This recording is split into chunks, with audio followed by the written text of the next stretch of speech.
Okay, welcome everyone to the March 7th meeting of the Finance and Audit Committee meeting at Santa Barbara City College. And we will rearrange the agenda a little bit. Jasmine, are there any requests for public comment?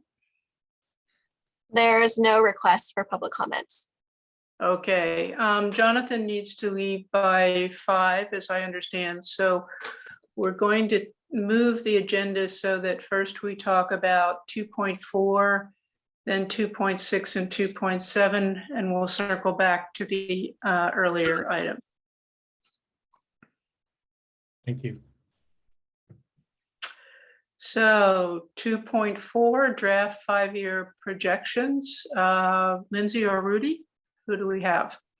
I'm going to take that one because Rudy has so many more items. I'm giving him a little bit of a break for this meeting, but he's definitely going to help me because he's well into the weeds on the fiscal projections far more than I am. So let me share my screen.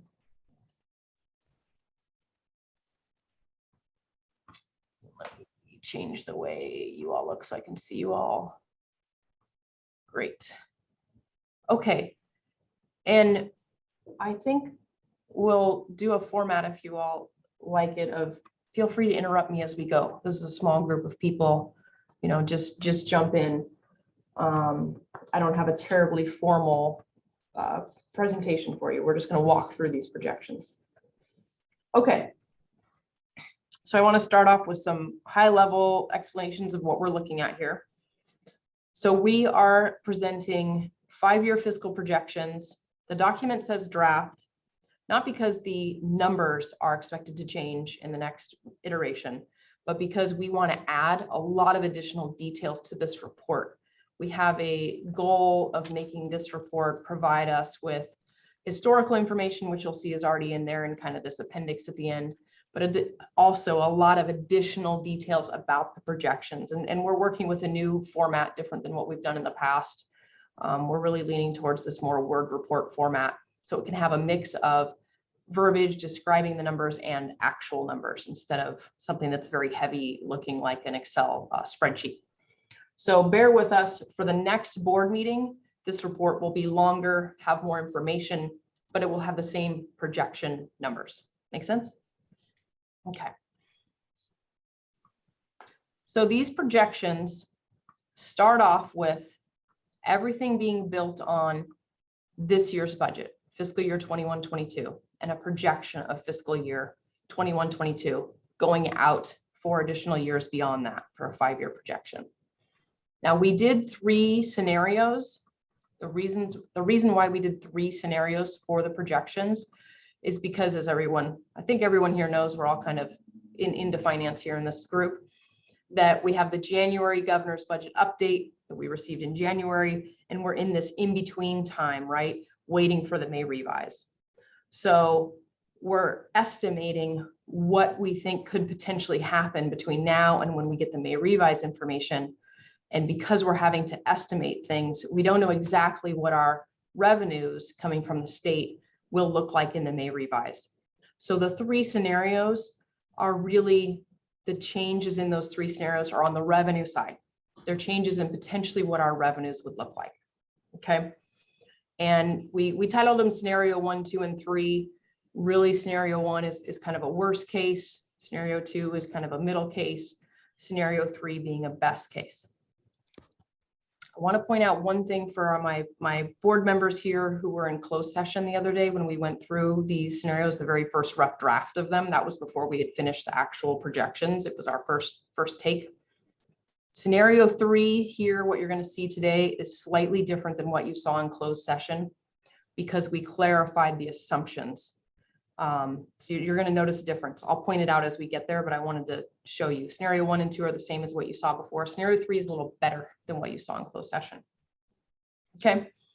So scenario 1, our first scenario, this worst case, is saying that our apportionment revenues for the future years are going to be low. The reason why they're going to be low is we're using an assumption that our emergency conditions allowance that has been allowing us to be funded at pre-COVID FTS levels is going to go away. We have that assumption because that's what the January governor's budget said will happen with our apportionment, that's going to go away. So that's scenario 1. Scenario 2 is a better scenario than that. Scenario 2 assumes that ECA, or emergency conditions allowance, is going to stay in place. It probably won't still be called ECA, but it's going to stay in place and be, we're calling it here that it's going to remain in the form of a base allocation increase. That's a pretty reasonable scenario. And I know Dr. Murillo may have some current information she wants to share on that. So let me know if you want to jump in and share anything there. Then scenario 3, these all build upon each other, right? Scenario 3 assumes that we'll have the scenario 2 dynamic where we have this base allocation increase. And then on top of it, a 5.33% COLA provided on the revenue side. Now, the point to notice very closely, and we'll look at it when we get to the numbers, on scenario 3, we have the 5.33% COLA for next year coming in on the revenue side, but no salary increases going out on the expense side. So that paints a very rosy picture of what our fiscal projections could be in the unlikely event that we wouldn't provide any kind of salary increase to our employees in those future years. And the slight difference that I mentioned that our board members who saw this in closed session are going to see, in scenario 3, we had that COLA, but we didn't have that base allocation there also like we had intended. So that's why that number is looking a little bit better, because we have the base allocation and the COLA. And in closed session, we just had the COLA. Okay, let's get into the numbers where hopefully you don't get a headache on me. Okay. So as we typically do with projections, we try very hard to change as few assumptions from our current budget and then into the different scenarios, just to try to make it less complex as you look at the numbers. So you're not having too many apples to oranges changes. So within our assumptions here, the top part is the revenue piece, which I tried to just describe in some level of detail. You're going to see across these 3 pages, and I'm sure you're going to flip through these on your own, that this top portion is primarily what's changing in each of these scenarios. And along the very top, it tells you which level of funding we're falling under for our apportionment. So ECA for 21-22, that's actually a typo. That should say stability. Sorry, we'll fix that. Stability for 22-23, and then into hold harmless for these future years. And hold harmless is the lowest level of funding we would receive. It's a lot of weeds here. If we get into how the Exhibit C works and whatnot, we can do that offline if we need to. But basically, this is just cueing us all that this is the worst case funding scenario for us. Okay, and you'll be able to see that as you go through and see these total revenues for each of the scenarios. This is the lowest amount of the total revenues. Okay. Now on the expense side, we have the usual assumptions that we always built into projections and budgets, which is that our PERS and STRS rates go up, our step and column increases occur with our employees. Health and welfare, we have a small increase built in, 2%, because that actually has been our average increase over the years. Some other small increases related to contract expenses which go up. We have 10 new faculty being hired built into the fiscal year 22-23 projections, as we promised we would be hiring. We have the Vice President of Student Services and the Vice President of Academic Affairs, and an admin assistant for the Vice President of Student Services built into the projections for fiscal year 22-23 and out. That's about it. Like I said, we try and keep it very simple, and the expense side assumptions are the same for all 3 scenarios. There's really no changes on the expense side. It's only the revenue side of these 3 scenarios that are being modified. And as I shared earlier, in this next version of this report, everything that I'm rattling off verbally, you're going to see as supporting details in this actual document. Okay. Anyone want to stop me before I keep going? So Lindsay, I have a question. Mhm. Right at the kind of as a baseline understanding of these 3 scenarios, it would seem to me that scenario 1 is similar to the governor's budget that we have right now. but there's no COLA Right. identified. So why did we do that? Rather than basically having a scenario one that is where we stand right now. Really because the concept was to have a worst case scenario. So we're never positive what the COLA will come in at in the May revise. Could be the same as the 5.33% in the January governor's budget, could be worse. It was just the concept of going with a worst case scenario. The way our, yeah, and Dr. Mario, I think I want to add to that because I did some work with one of the CBO, used to be a CBO president, and what we were seeing under the governor's scenario is that even if you got a 5% COLA, if you get your ECA taken away, it's going to wipe it out anyway, and it's going to hurt like 41 districts. well, and that's our scenario too, what Dr. Mario just described. Right, that's, I mean, I saw that when you made the calculations for us. There was basically no increase, even though we had a theoretical 5.33% COLA, our fundamental revenue was the same. So without ECA. I guess my concerns about scenario two focus on, first of all, where's the money coming from? As I understand it, in order to get ECA and increase in the base, we're either going to lose the COLA and or need more money from the governor's budget. So I'm concerned, will that happen? Will they give us more money? Can they afford to give us more money given where the stock market is going? And then the increase in PERS and STIRS may be considerably more dramatic because of where the stock market has gone as well. So there's a couple things, Marcia, I want to talk about scenario two. Just to give you kind of you're very right on. When we met with a couple of our legislators, and I believe Trustee Everett and Trustee Aboud were in that legislative meeting, we were told that we need to be very careful because there will eventually, the money will probably go away. On the other side of the conversation, which we have this weekend, scenario two sounds like it might play out for the districts because there's a united effort, because we have 41 districts that are in stability this year and 28 in hold harmless, and only 3 districts on the student center funding formula. So the bottom line out of this is all but 3 districts are going to have a really tough year next year if they don't rebase us or provide some kind of relief. And so there's a real united effort to advocate for 3 things.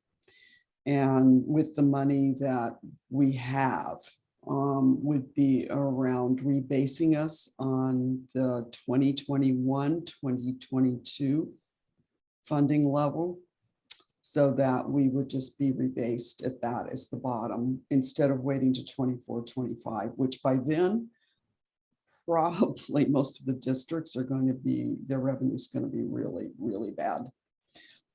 There is money next year.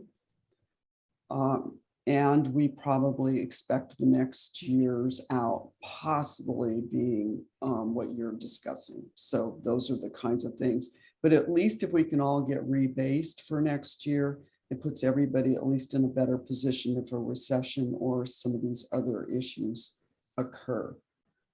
So that was a lot of our conversation this weekend with the chancellor and with the finance team for the league. So I'm just sharing that yes, there's some other conditions out here we have to be aware of. And we believe next year, if we can do the advocacy and get the legislature to rebase us, at least that's a good place to start from. So it makes scenario 2 much more realistic. But I agree with you that absolutely we need that rebasing aspect. Is your assumption then, and I'm looking at scenario 2, that basically we're trading the COLA for the rebasing. No, No COLA, no COLA. I mean, in scenario 2, you've said no COLA, right? That's just an assumption of ours, trustee Croninger. It's not a indication of the January budget update or what we're expecting from the state. That was just for our purposes, because once you add in the COLA coming from the state, then we get into talking about how much are we going to pass on to our employees in the form on the expense side. And sometimes it kind of muddies the ability to look at the projections. So that's why we didn't put a COLA in on either side, revenue side or the expense side. Not that we're not expecting to receive a COLA. But see, what I'm focused on is not that. What I'm focused on is where's the money coming from that would pay for rebasing? Because my understanding is that has to be new money. And when you start talking about new money, you're talking about competition with all of the other things that the state government pays for. So I 100% agree that we really, really need this, but I'm sure that there are many other programs that feel the same way about what they're doing, and that's the competition. How is it, I mean, Dr. Murillo, when you say there is money, where is that money? And why would we be the recipients of it rather than other programs, many other programs that the state is supporting? that is a really good question, Marcia. And what we think we're hearing from the legislature is a recognition of the fact that we serve most of the students of color in the state, and there's a focus on that. And so some recognition, I'm not saying it's total, that we are underfunded as a system. Because when you compare us, and I know you know this really well, Oh, to the K-12 and the CSU and UC, we are the system that serves 70% of our students are of color, and we do not have the funding to do that. So there is some level of discussion, and I think when we were thinking about this sort of scenario, yeah, they might take COLA away to rebase us. That's why I think it's a very realistic, because it's kind of saying, okay, they might do this or this, and this is where we could be. I mean, it's just a scenario that gives us an idea. And from my point of view, I see it as being relatively realistic when I try to think through what I've heard. The other piece that I've heard is if we can't get the rebase, that, and I'm saying this carefully, is there will be a big push to continue the ECA for one more year, because it will just devastate way too many colleges. But that means we would be in scenario 1 for sure. And so we've got to remember that's where we could be. And we don't know where that'll go. And our chancellor yesterday told us if we would all come together, which we did, this as districts, we came together around 3 things for advocacy, and this whole issue around wait on this ECA unless we have to. And the legislature is not the one who does the ECA, it's the Board of Governors. So it's a strategy we're going to try to really work through as the community colleges. It's all we can do is try. No, I so agree with you that we need the money. I'm just concerned that it may not be there except by trading off the COLA, and that basically is our fundamental scenario. Marcia, you have a hand. Okay. Anna? Anna? Thank you. So I understand, and I'm following this conversation, I think, pretty closely. But didn't I hear Dr. Murillo said we do have the COLA for next year? It was in the governor's budget. So There's not a rebase in the governor's budget.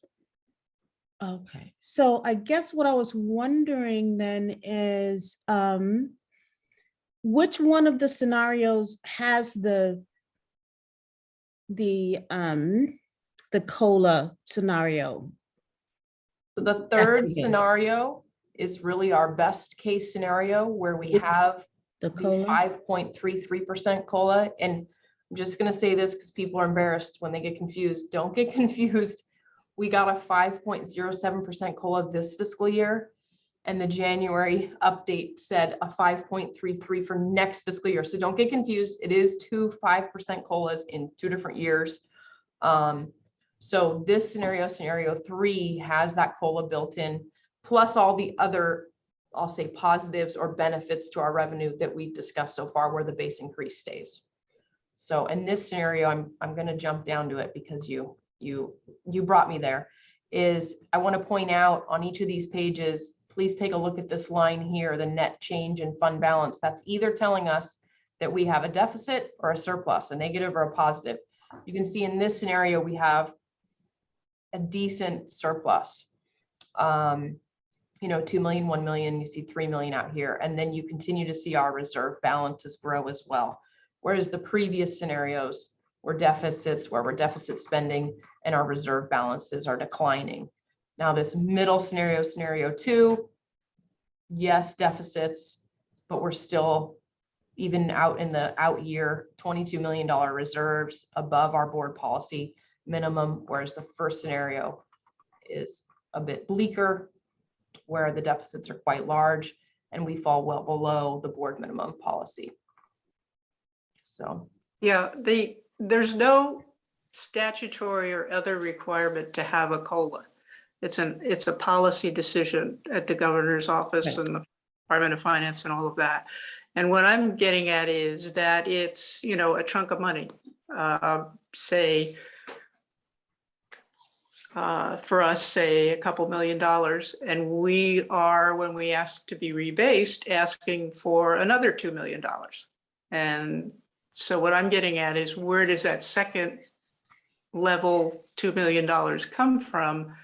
Because it has to come out of somebody else's budget, or there has to be more money coming in. And right now it's not at least feeling like more money is going to be coming in. That's all. Actually, they believe we're going to see more money in Prop 98. So, I mean, at least at this moment. Well, that could be where it's coming from if it's there. So Well, I hope so. can I just get back to just one point I was trying to make? Since it seems to me we are sort of emerging out of the COVID economy slowly, but there are these projections that we're not going to be, in the dire economic circumstances of this past year. So we're moving, out of that slowly but surely. So I'm just kind of hoping that as we keep our budget within some realistic expectations and assumptions, that we don't default necessarily to the more desperate, that then kind of constricts our thinking about what we can do. That's my main concern. So anyway. Marcia, you have Mhm. another hand. Jonathan? Jonathan, I could see, yes. Okay. I'm just going to ask that we move on to the next agenda item because this is just information and we have another item about what to do with the money. Okay, I think we can do that. 2.6, or did you want to move to 2.7, Jonathan, 2.7. to get there first? 2.7. I was thinking 2.7, yeah, because that's really the more direct discussion. Under scenario 2, we don't have any of this money as I read it. We've used it on the deficits unless we make other adjustments to the budget. Am I right on that, Lindsay? or it's not necessarily adjustments to the budget. When we receive the May revise information, that's going to really help us fine tune projections going out and provide different information to us. Yeah, we're all waiting on that for sure. Yeah, and let's just say, and I really appreciate what Trustee Everett just said too, is if we see that scenario 1 is where we're going to land, we are going to make adjustments as a district so that we don't use up all our reserves. So that's playing out. I mean, if you see this out in the front of you, you've got to make changes in what you do. Well, I was speaking of scenario 2. I think under scenario 2, which we said was the reasonable one, we are also using up the excess reserves. And so this discussion about using those reserves, which I would very much like to do for specific goals, we wouldn't have that money if we didn't make adjustments in the budget. Correct. Okay, so who's going to kind of start off with 2.7? This is me. I'm gonna cover this one for you. Actually, it kind of builds on your budget values too. So I don't have to tell you about your reserves. You know what your policy is. So one of the things that we discussed when I first got here, one of the things that the board has talked about is doing something meaningful with some of your reserves and not just keeping the money in reserve. And I'm not proposing that you take down your reserves a lot right at the moment. I'm just not with what we're seeing in front of us, but I am proposing that we consider some things to go through this next 18 months to better position the college. And so the first one being that we really want to make sure that we are building some capacity at the college and that we have some time to recuperate and see what we can do to pull back some enrollment that we lost and to actually really do the recruitment, because the area where we could really grow is our 25 plus underemployed population. And that's where we really need to put some effort. And to do that, it's going to require a lot of work in student affairs and recruiting. So my proposal to you is, if we get into the situation where we think we're going to have a $3 million deficit, that we work on reducing our budget by 1 million and being allowed to use 2 million to allow us to step down to the next year and make adjustments in our organization. And whatever kinds of things we're going to have to do, but to also grow some of our FTES and also put some effort into building up our supplemental part of our allocation, because we are not actually gaining as much of the supplemental as we possibly could because of Pell Grants, AB 508. We've got to be able to really focus on trying to work on that. So that's kind of the first piece, and that's only if we get put in the situation that would be the worst case scenario. I don't know. I just kind of feel like scenario 2 would be next year. We'll probably be okay, but we're still going to have to do a lot of work because the out years aren't looking too good. But at least it gives us time to work on that. The other piece that I really want the board to support is to move forward on leadership capacity building and diversity, equity, and inclusion work. Here's what I'm seeing. The college has received Title III grant funding to be able to do that work with our faculty. And they've been able to do a lot of work, really good work in that arena. There has been no investment in our classified employees and our leadership at this college around diversity, equity, and inclusion and building leadership capacity. And if you see the future for this college, and I appreciate again, Trustee Everett, it's like we got to dream. We got to say, this is where we want to be. We've got to build some capacity. You have a lot of employees that all of the money was taken away to go to conferences. They've become very internally focused, not enough sort of outside in, being out with our colleagues in other colleges and bringing in consultants to help us really build a strong diversity, equity, and inclusion program here at the college. And they want it. They're begging for it. And that's what makes me proud of all of our groups, the ALA, our classified employees, our faculty. They want to be a really good college. And so I'm asking you to invest in that. I think it's necessary for our students because I've seen, and I don't make any pretense about this, when you invest in this work, your student success goes up, you close the equity gaps, and you create a more diverse employee group that represents more of the students that you serve. And having done that work, I really strongly believe that.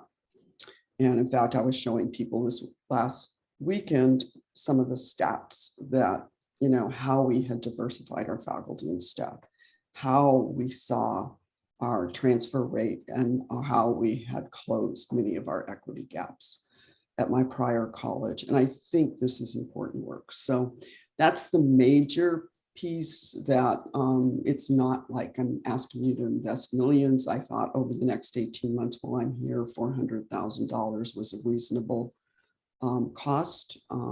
It's about what I would spend at Southwestern over a year, to be candid.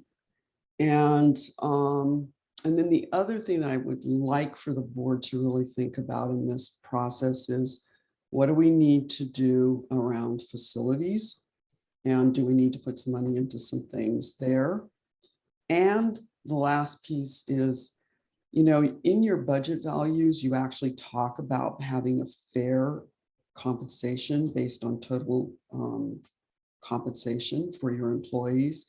And what I would say to you is your faculty, your staff, and your management, from everything I can tell, we are under the 50th percentile in salaries in a very high cost of living area.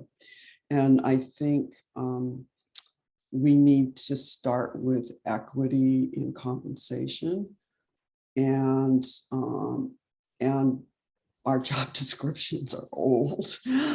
I mean, it's upside down. So one of the things that might be something we want to do is really take a good look at where we are in relation to median, and maybe possibly working on a plan to get our employees to a better place. So, and I need data in order to do that. So I proposed considering maybe bringing in somebody to help us update our compensation here at the college district, because our salary schedules are a little on the antiquated side and some of our job descriptions are. So those are kind of three, well, actually 4 areas that I think would be really helpful to refocus the college over the next, at least during the time I'm here to help you.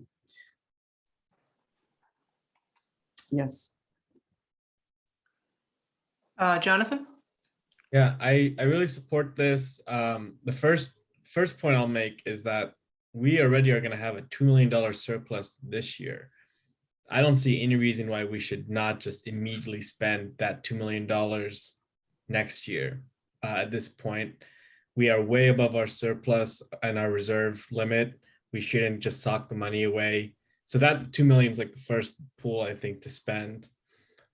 So I really like, you know, I think we really need to address the problem on the revenue side. It's pretty limited what we can do on the expense side, I think, to fix our budget. And I've been pushing the Let's Grow Revenue with this 25 plus underemployed group since like 2018. So Dr. Murillo, thanks for making that a priority, because I feel like I've been talking about this since I think I was 25, 4 years ago. So that's really excellent, because I think it is true. And yeah, revenue is the way to go. And also to I hate to use the word game, but it's just the word that makes sense to me. But we do need to game the funding formula better. That the state clearly just tells us, here's how we'll give you more money. And that doesn't need to result in enrollment growth. It's just different enrollment of who's joining. So I think we need to spend money to make money. I feel like I've said that every budget cycle, and we need to spend money on ways to, game the formula better and enroll these people. Like the market for students is in this group, not in 18-year-olds or otherwise. So that's really good. I think we should also, as part of this, fully fund Resolution 18, because we haven't done that yet. There are some funding opportunities and issues in there that now that we do have some opportunity to fund them, we should do that. I support your $400,000 idea for leadership training. That's a good idea. And the other ones that you shared too, the 1 through 3, other ideas. Compensation study is a good thing to do. Targeted facility upgrades. I think there are some things that are just ridiculous that if we can do it in a, let's do a targeted improvement, that'd be good. And I think, scenario 3, and just going back to that, if we do get an additional COLA, I mean, I really do think not giving the COLA is essentially a pay cut to the employees. And so if we do the salary compensation study, maybe, we'll be able to be better on the market, but I do see the COLA coming in to keep up with growing costs, and that salaries are 65% of our costs. So I feel like the salary should get 65% of the COLA at least. So because that's the proportion of our costs. I mean, if we that's what we do. So anyways, those are my suggestions. So Jonathan, can I ask you a question? I just like to play this out just because we're in this study session and understand it. So salaries are 65%. So you're suggesting, thinking along the lines of our COLA, that should be the way it is. And then we're at what, 88% salaries and benefits, correct? Vice President Moss? Is it about 87, 88, 87? Mhm. Okay, all right. So then the other piece would be the 20, we're at about 22% on STRS and PERS and health and welfare. Okay. Yeah, okay. I just want to make sure I'm real clear with what you're saying. Yeah, and I don't know if those costs though grow the same as the COLA does. I don't know. I mean, I know that what the salaries we give our employees, those are spent almost exclusively on rent and goods and services, food, and those costs go up. So by us not giving an increase in salary, then they're getting a pay cut essentially. But so I think the benefits are something we directly pay. And so those costs change differently than inflation every year. So that's why I'm like, they should at least get the 65%, that's salaries. And then the benefits, then I think that's just a little more complex. Okay, thank you.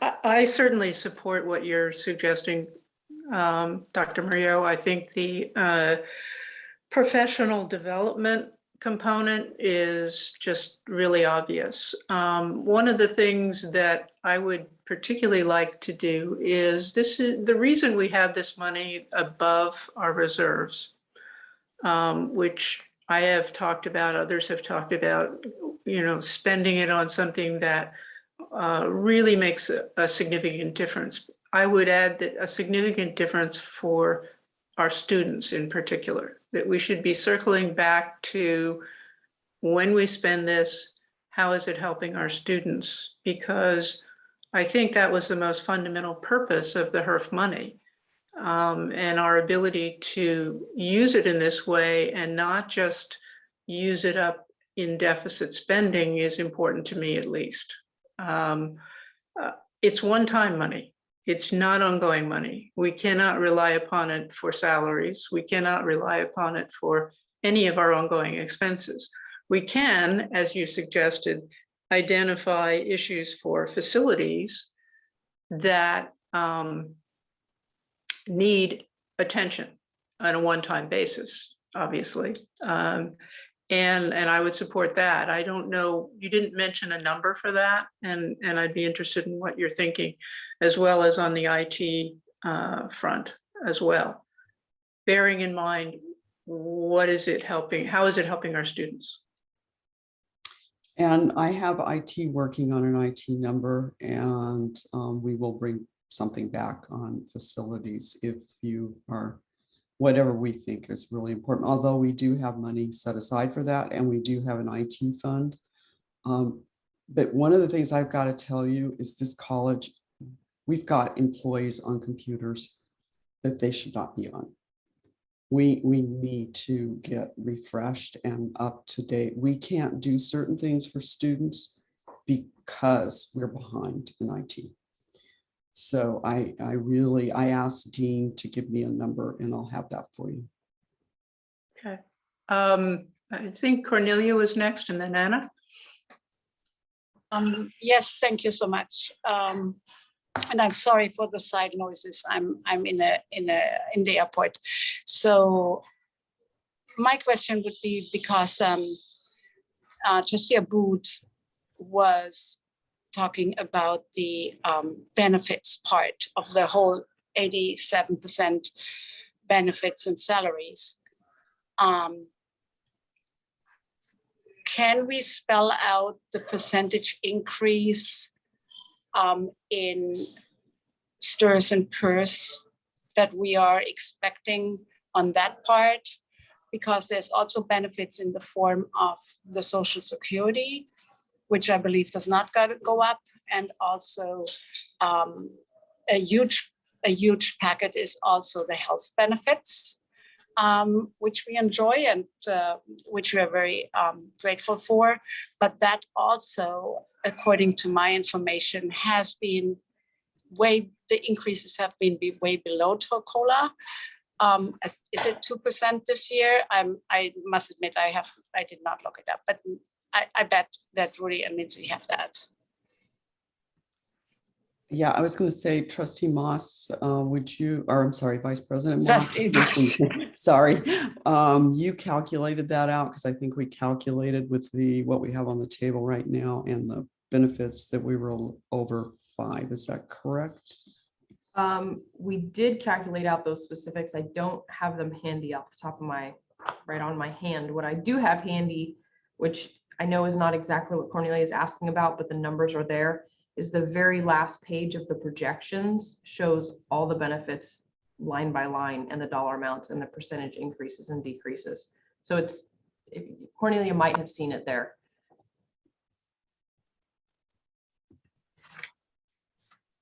I'm trying to navigate there right now.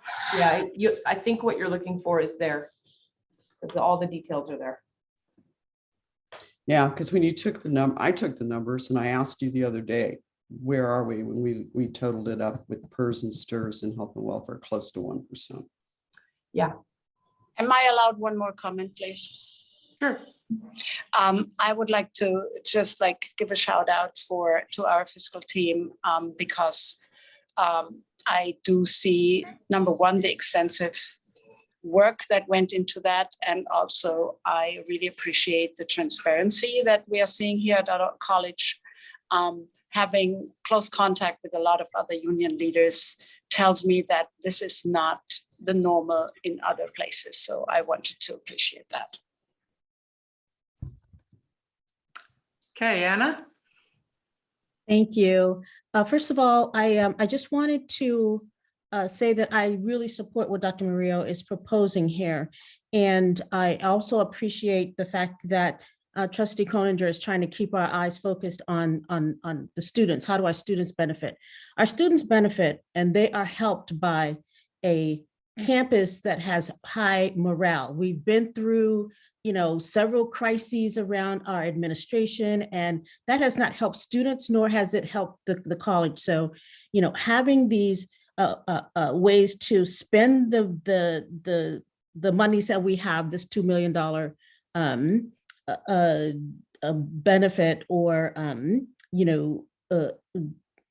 excess is a great place to start. I also think that when we talk about the DEI and really sort of making sure that we're not just giving lip service to it, but that we utilize these funds in that way, that's going to benefit students because they're going to see that we're moving beyond just constructive and confrontational conversations or whatever the rhetoric is, but we're actually doing something and putting our money where our values are. And then finally, I wanted to just say, I really want to echo the point about the technology. If COVID hasn't taught us anything, is that we cannot be operating with antiquated technology moving forward when much of our, hybrid, work environments are going to be the norm going forward. So, we need to make that investment now because anything you postpone is going to be more expensive later. So we have the money, do it now. Well, I appreciate those comments, Anna.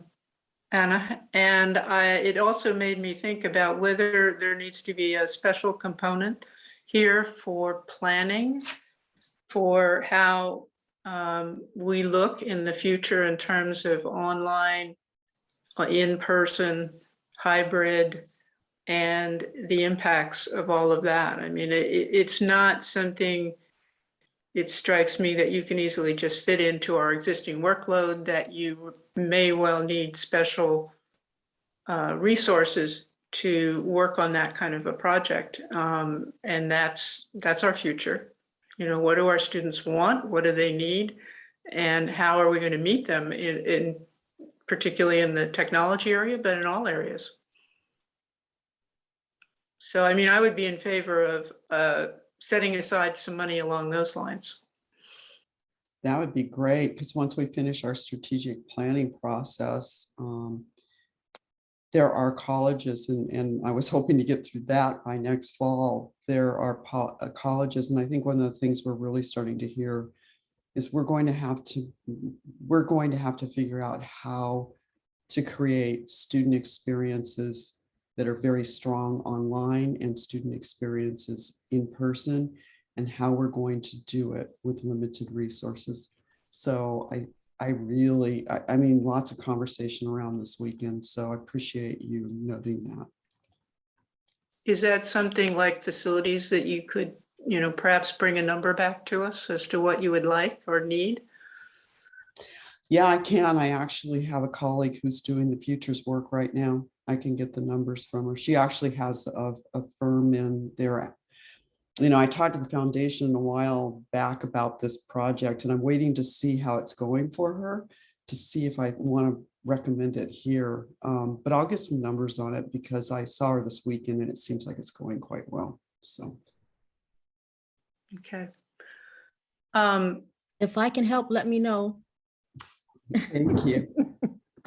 If Jonathan brought up resolution 18, and one of the things that I've always felt like I didn't know if we could or couldn't do is somehow put into numbers the support that we're providing our most disadvantaged students, including our Black and African American students, and then consistent with our goals, which is in the other agenda item, focus on helping those students, particularly increasing our investments there.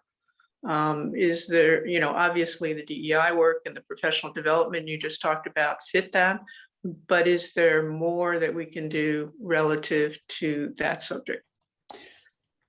I'll give you an answer, and I know you've got Cornelia with her hand up. So here's what we've got so far. One, we have the Umoja program being reviewed and revamped. You approved that contract in December, and that will absolutely help us in that arena. Umoja is a great program for our students.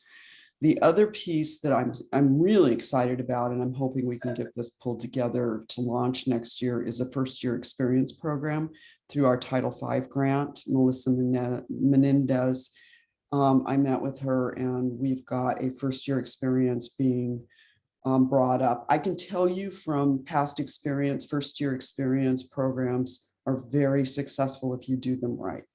And we are modeling after one in Orange County that has been extremely successful. It makes a huge difference because of your students involved. And if we don't have enough money with Title V, that would be where I would request that we access the McKinsey grant, the McKinsey Scott grant. Because Jeff and I have already talked a little bit about that to supplement that program. And these programs are so successful that usually within 3 to 4 years, you can actually institutionalize them into your regular budget, because that's how much they help your students when you do them right. So those are the ones right now we're really focused on. And then the other one I would like to see us look at is possibly Puente, or a, oh gosh, I can't think of it. It's a really cool program where you serve Latino students and African-American students in the same program. And sorry, I can't think of the name of it right now. They have a model one at San Diego City College. Okay.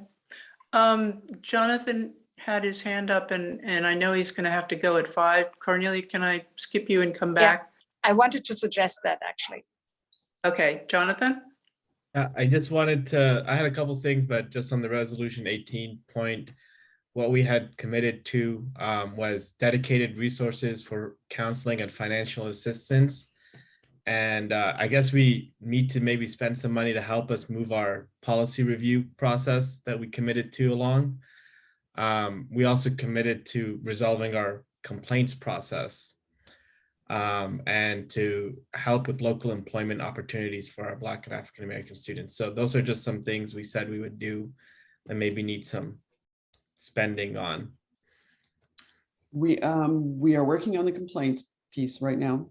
I will say that I just met with Vice President Shanahan this morning, and we're working on that. We're trying to work on the policies issue. I will tell you, we could use some help with consultants on that. We just don't have the bandwidth to get done the way we need to get done right now. And I don't like saying that to you. I just, every time I think I'm going to go back and get it done, something new comes up and we're off. So if we could do something like that, we'd appreciate it.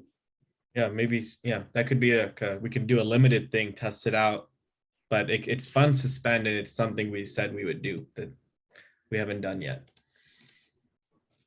And it did result in a great change to the Emoja program in one of its first policy recommendations that helped give priority registration, which I would hope help with some educational success. Cornelia? Okay, thank you so much. So I wanted to emphasize 2 things that were there, and there were a lot of good things said today.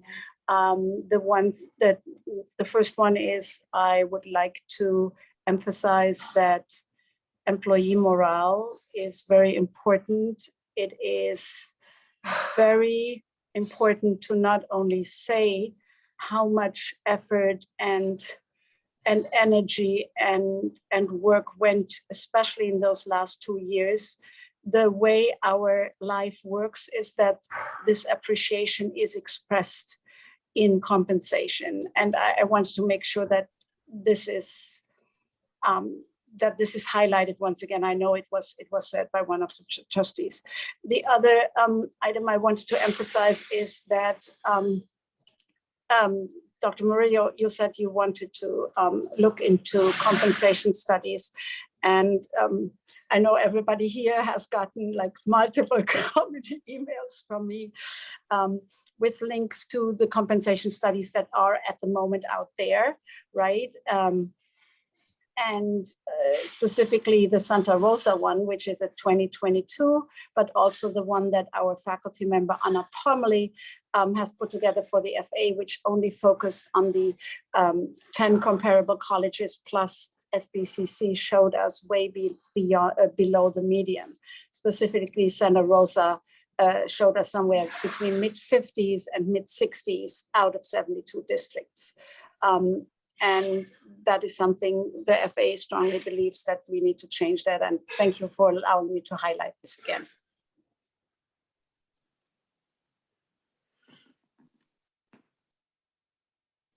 So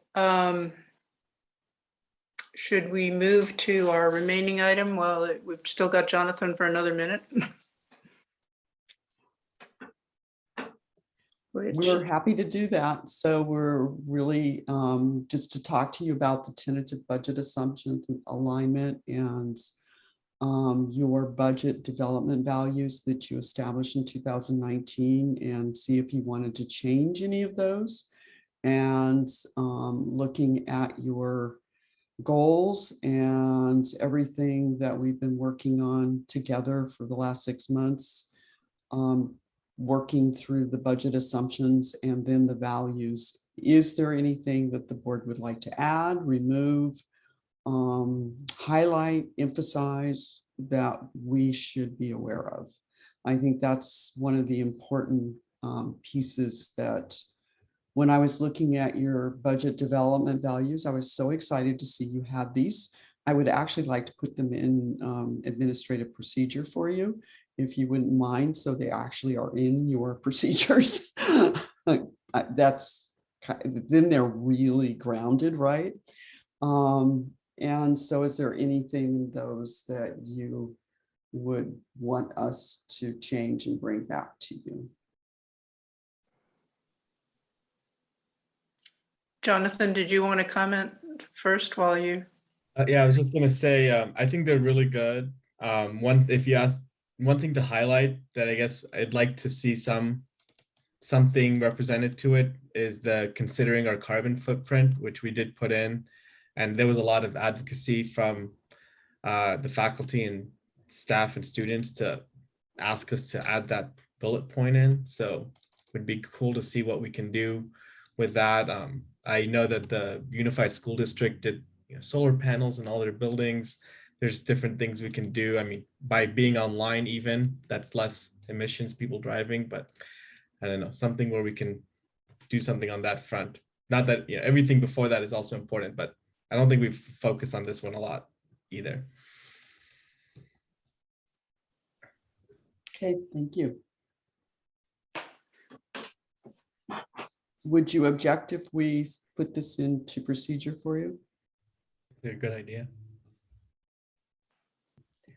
Yeah, I think there's a couple of other places in policy that you want to cross-check and make sure. But Okay.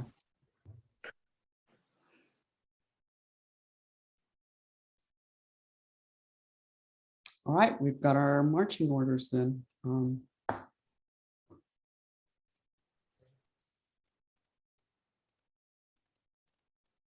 I'm really excited, actually. Thank you. I can't tell you, I'm like really excited where we're going to go the next 18 months. So, well, we are too, but we didn't pause on board goals. I think. we added them in there for your reference. Yeah, And that's what drives much of my goals, which what drove much of what I was asking for you to do today. So, yeah. Looking at 1.5, evaluate the budget for long-term sustainability in light of our mission. That's probably a place, and I think there are others, where I think we have to be thinking about ultimately having a budget that has set-asides for the obvious facility maintenance activities, the things we know that are big and will recur, and that would increase our facility expenses and transfers for that. And also, we all want to get that compensation up, but it also depends on being the right size institution for our revenue, and that's a really, really tough problem. So I would hope that we could look at ways to right size that will not include layoffs, that will provide our employees with opportunities that they choose to take, whether that's through training, where they could find other jobs that they feel will do a better long-term career for them, and thereby lower our overall employee footprint or match it up with our student enrollment. These are all tough things, but some of those things will require money. And so I'd like us to think creatively about how to do that right sizing. One point before I have to leave, which is on the right sizing issue. I got Dr. Murillo's great email about that. And I do just want to note, we did grow in management and really decrease heavily in everywhere else. And, just on a base level, why are there more managers if there's less people to manage? So it's not a knock on any one group, but we should all share the burden as we right size, including the management. So I have to go, but thank you all. Okay, thanks, Jonathan. Are there further thoughts, comments on this topic? That's, I sent out a spreadsheet to the members of the committee that basically shows that the college has dropped from 2015 to 2021, 1,000 employees. So, and that means part-timers, student workers, hourlies overall. So, I had been under the impression that we really hadn't dropped very much, but this basically was, wow, okay, there has been some work that has been happening through the time.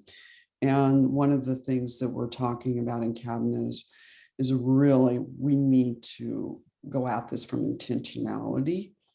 And if we're going to focus on certain student groups, then we need to reorganize ourselves to be able to do that. So there's going to be we're going to have to do some real intentional work around this. Okay, Cornelia? Yes, thank you. I just had a idea which left me a little bit confused about what we discussed about the additional vice president. When we split the EVP position, there's an additional vice president, and I believe CPC did discuss that, and we were told there is an additional cost of about $170,000 for that position. Did this, because this is now the first thing I believe I heard, did this amount include the additional personal administrative assistant to that person, or would that be an additional position, which probably would be also somewhere in $100,000 plus? So nobody talked to me about this, so I'm just gonna say this pretty carefully, is there are 2 assistants in the EVP's office. So I was thinking I would just repurpose one of those positions, because we are splitting the position, or we will reorganize. I know Lindsay put in the budget an administrative assistant, but I think that probably is not what I want to do. I'm thinking something different. So. Thank you. Okay, Anna? Thank you. I just wanted to say I was really struck by Dr. Murillo's point that we've lost or we've equaled out to from 2,000 and some change to 1,000 some change employees. One of the things that I don't think that's the numbers. You said we had by 1,000 employees. Yeah. But that's not it's not 2 to 1. It's well, what I'm saying is higher. what I'm saying is that there has been this decrease, right? Is that right? Did I get that? Yeah, 1,000. It went from 2,500 to 1,500 employees. Right. So, But- so my point is this, Marsha.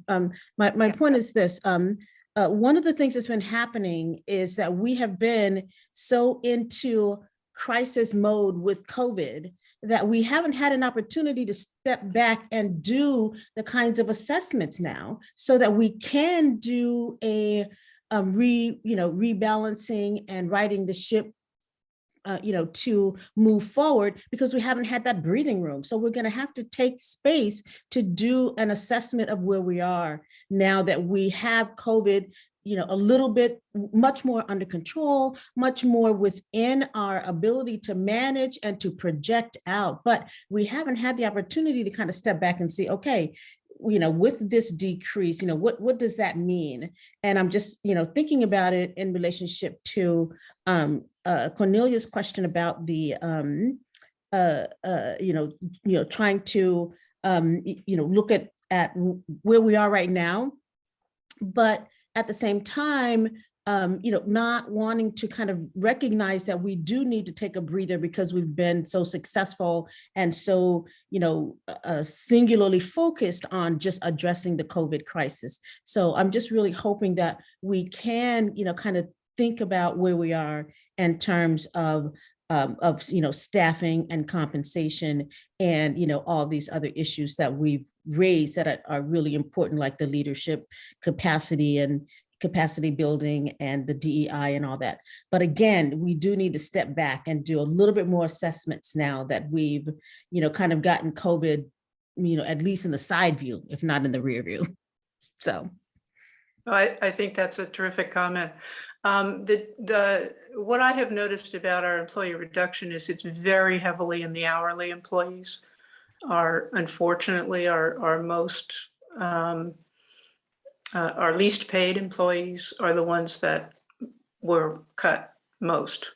And that is, I think, how that is unhappy for many of us to have that happen. And it's part of the assessment to see where we have to go in the future. Yeah. That's the parts. We've got to really do some intentional work around this, because I was like looking at the numbers going, okay, you always, when you go down on FTS, you're going to lose your adjuncts. I mean, we all know that. We recognize those pieces. And now intentionally, we want to make sure on the hourly employees, we always want to make sure that we're working to not take classified employee work away.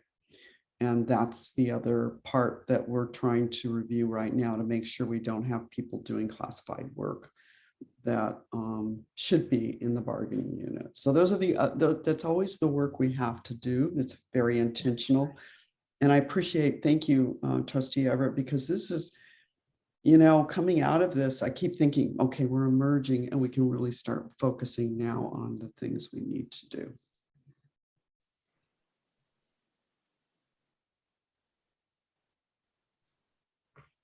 Okay, further comments on this topic? Anyone? Let's go back to our earlier agenda items then. We have, might as well go from the top, 2.2, the monthly budget update. Is that Rudy or Yeah. Lindsay? That's me. We share the screen here.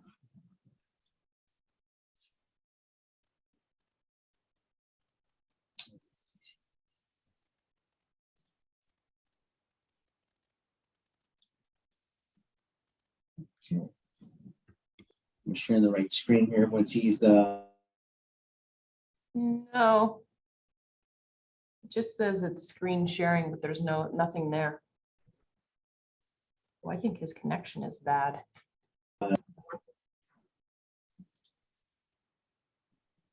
Rudy, you're cutting in and out. I'm not the only one, right, that he's cutting in and out on? Right. Yes, you're correct. Yeah. AV Mazia. Well, at least you could say it's all black numbers, right? Yeah, it's my connection. Sorry. Can you hear me now? Sorry.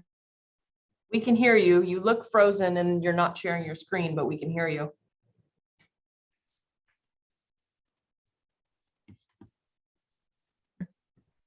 Okay, you can hear me? Okay. Yeah, I'm not sure what's going on. I'm in the office. So Yeah, it's Not- because you're actually in the office is why there's Yeah, a connection problem instead of. so going, that whole investment in equipment, we need it now. Right, exactly. Infrastructure. Okay. let me try Live this demo. again. Okay, so let me try. Did I freeze again? No, No. you're still I'm there. gonna turn on my camera real quick and then I'll maybe. And I can share the screen if you want me to share it.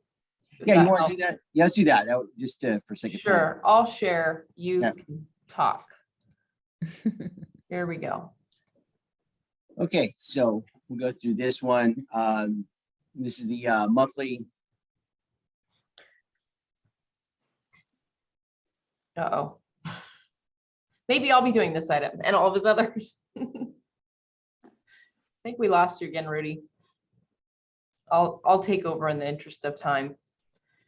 And hopefully he can chime in, or Cesar, feel free to chime in if I miss saying something. He'd been prepared to say, he was prepared to speak to this item. Okay, Okay. okay. Am I coming through? Now you are. All right, so this is our monthly status report here, taken as of the end of February. When we took the snapshot, we had most entries done. Quick look at it is that we're about 60% through what we had budgeted. Nothing here, big variances that we're seeing. The bottom line that we're looking at is we projected a net balance of a little under 800,000, and the adopted were about 526. So we're pretty much right in there, plus or minus. And we look at revenues and expenses, we're about 60% done or in through the projected numbers. Okay, so we're on track. If you go to the next page. So the next page, we're just looking at the specific part of UGF related to COVID. And when we look here, we're about halfway through. Last time we did talk about that we had a few projects that we hadn't received responses on whether they were going to spend all of their dollars. So we did send it out. We're still going through those responses and updating our projected numbers. Most people did come back that they do need the funds. We still think that there are several dollars out there that are not going to be spent. A lot of it having to do with, I think, some efficiencies that we saw as we got everyone, back, get more people back in person. I think we probably had a worst case scenario when it came to the spending.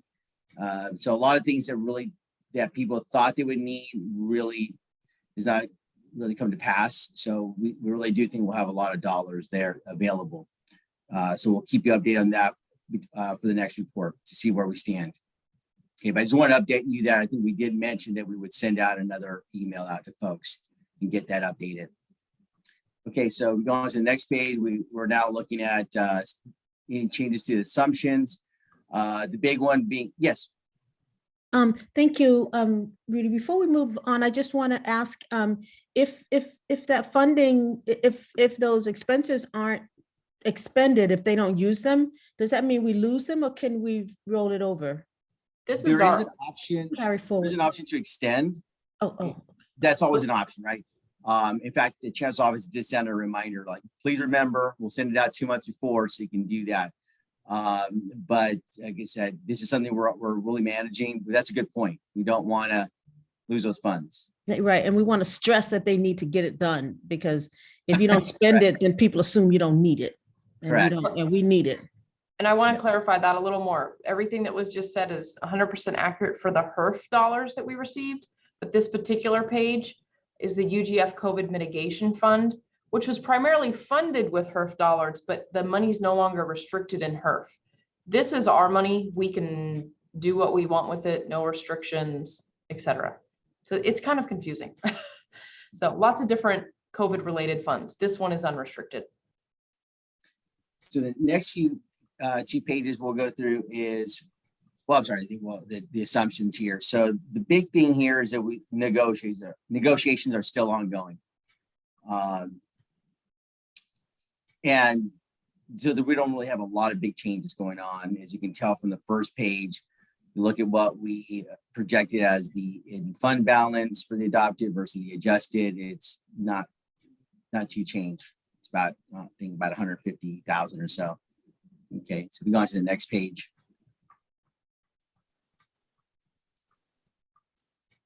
Let's see. Things here are roughly the same as the assumptions as last time. No big changes here. Oh, okay.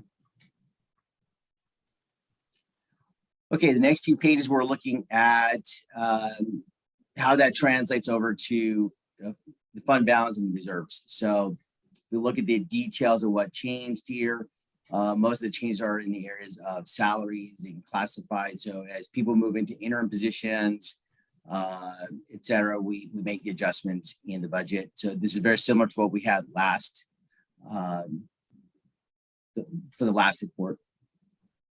A few items in operating expenses. So here's a quick snapshot, quick summary where we're going to end up with the balances if all comes according to plan. And again, you know, one thing I will comment is, as I've looked at this every month, I don't see any big swings. I don't know if anyone has any comments about that, but I think it's reflective of either we're really good at budgeting, we're really fortunate. And so anyway, I thought I'd comment that we're not seeing any big swings, any big surprises. Yeah. So on to the next, again, the COVID UGF. Rudy, Cornelia has her hand up. Oh, yes, please, Cornelia. Hi, Rudy. Can you scroll up to the previous page, please? Yes. Oh, it's 100. Okay. I'm sorry. Because I'm traveling, I have a little bit of problem in accessing all the forms at the same time. So, but still, I think it's noteworthy that we have a drop in the academic salaries. Is that canceled classes, or is there a different explanation for that? There was just a couple of areas. I think one was like an advanced part. It might have been an adjunct. I can get you the details on that one. But yeah, it wasn't in that I know of drop classes. But we can get together and go through it. I've got that spelled out in more detail. Okay. Just because all the other line items go up and so the instructor, the faculty salaries go down. Thank you. Okay. And so now in the second one, we have the COVID mitigation fund, which, back to Lizzie's point, this doesn't have a time constraint on it. These particular monies, because this was funded through lost revenues. So we've already claimed that. But again, it's important to reiterate the dollars that we are talking about, you know, for HERF that do have a time limit, there is that part where we could extend it. Okay. So when we look at her funding here, we're at least budgeting to get it all spent. Okay. The next 3 pages really go into sort of a summary by category of her spending. Nothing's changed much from the last monthly report.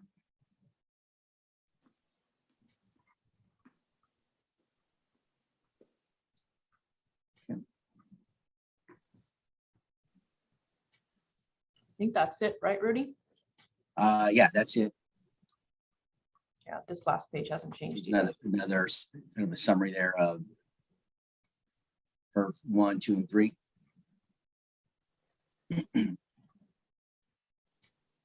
Okay. Any questions? Questions, comments? Anna? Okay, so I guess I would just say, so the state of our financial union is fine, right? Is that what you're saying? It's fine, yes. Okay. You know, the one thing I can say is the drum roll for me is, okay, how are there any major changes, right, from between the adopted and the adjusted? And we haven't seen anything that's been surprising to us. Wherever we've had some savings, it's just stuff that we knew could happen. But nothing out there that's blaring that has caused me concern at all. Other Thank than you. we got to spend it, right? So, You know, exactly. Okay, thank you. thank you. Okay. Budget forum presentation is item 2.3.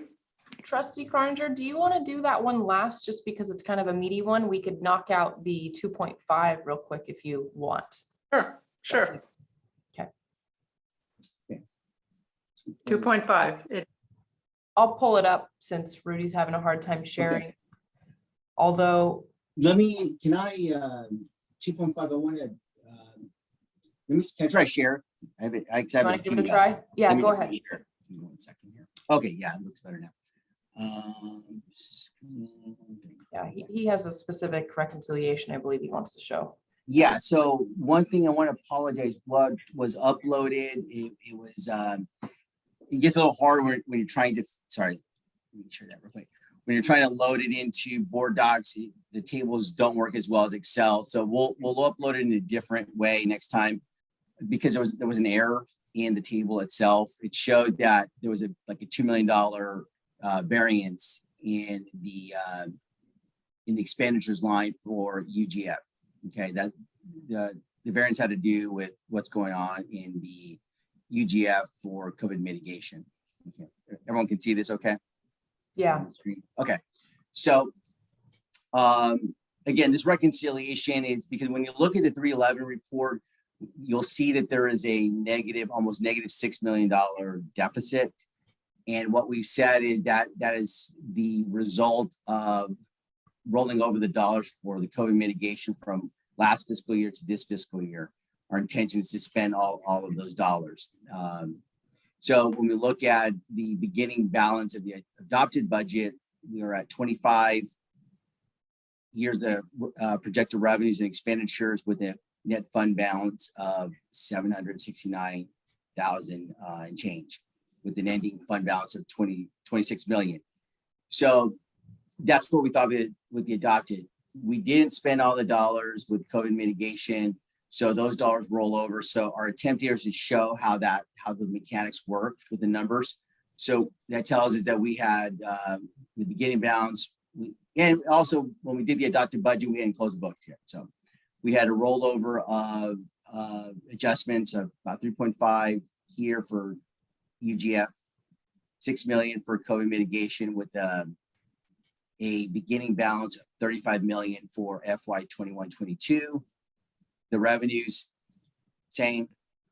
Expenditures have only changed as of the 311 for the second quarter by 8,000, or sorry, a little bit under 9,000. The rest of the change has to do with the expenses that we're projecting for COVID mitigation.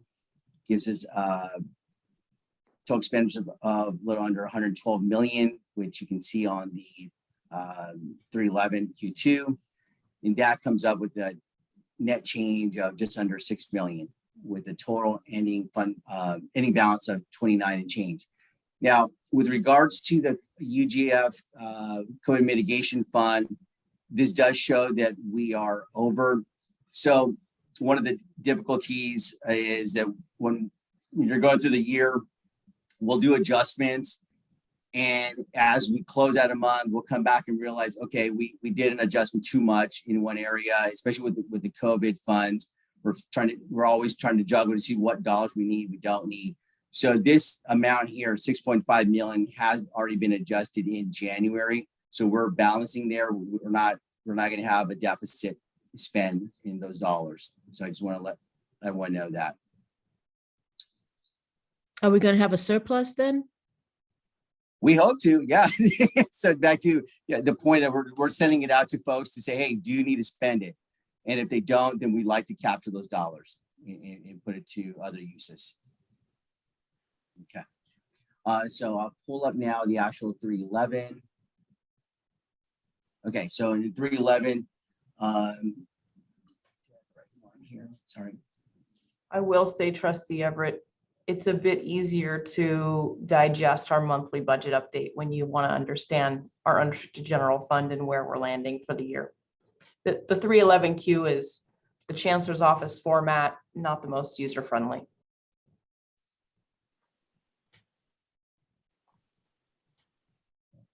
Oh, did Thank we you, lose VP Rudy? Ron. Thank you. No, I'm just pulling it up here. Okay. It was there for a second. Yeah, it was an older one there. Okay.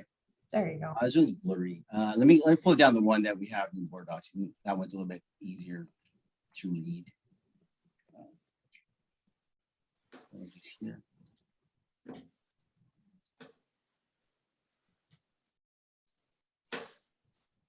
Okay.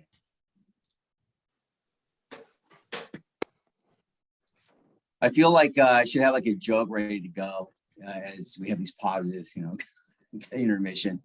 Okay, so if you look here, these are the same numbers we were looking at earlier, except this is now in a 311Q format. So here's the negative 5.8 million that we're talking about. So for us, there's no cause for alarm, because if you look at the reconciliation, this is just the holdover impact of the HERF funds from FY 21-22. Being all that's spent why. in 1 year. So when you add up all those dollars, it shows that, wow, we're spending a lot. Well, that's because we're still spending the money that we had earmarked from last fiscal year. Revenue still the same as what we had in the adopted budget. And now you have an ending fund balance of what projected ending fund balance of 29.3 million. Okay. So I'll pause there, see if anyone has any questions.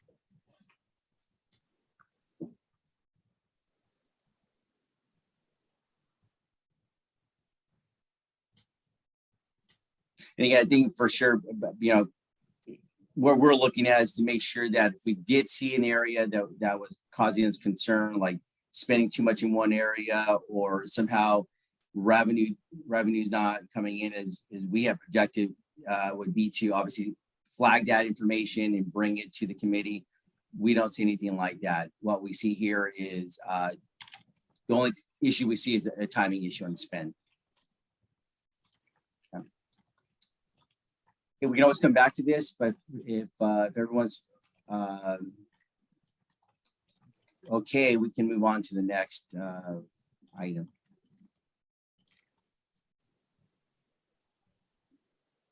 Okay, I'm not seeing hands up, but I'm not in a position to see that. So speak up if you want any questions or comments.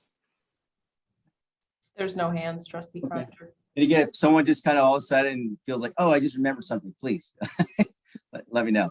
Well, Okay, well, should we go to the budget forum? yes. Yep, Rudy and Cesar are going to present this. They presented it to the district a couple of times together, and they're just going to do that again for us this evening. Second.